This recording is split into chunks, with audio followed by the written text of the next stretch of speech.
जानवरों की सल्तनत में एक एडवेंचर। एक घने जंगल के किनारे एक बहादुर लड़की सारा रहती थी। एक दिन वो जंगल में एक अनोखे दरवाजे से गुजरी और खुद को जानवरों की सल्तनत में पाया। वहाँ हर जानवर बातें करता था और अपनी दुनिया के उसूलों पर चलता था। शेर बादशाह ने सारा का खैरमकदम किया और कहा, हमें तुम्हारी मदद की ज़रूरत है।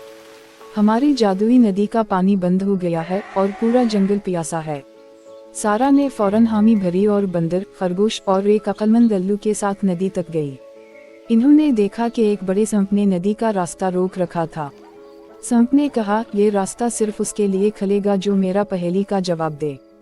सांप ने पहेली पूछी, ऐसी कौन सी चीज़ है जो जितनी ज्यादा बांटी जाए इतनी ही बढ़ती है। सारा ने सोचा और जवाब दिया, मोहब्बत। ये सुनकर सांप हंस पड़ा और रास्ता खोल दिया। पानी दोबारा बहने लगा और जंगल जिंदा हो गया। जानवरों ने सारा का शुक्रिया अदा किया और उसे अपनी सल्तनत की दोस्त बना लिया। ये सारा के लिए एक यादगार एडवेंचर था जिसने इसे बहादुरी और अक्ल की अहमियत सिखाई।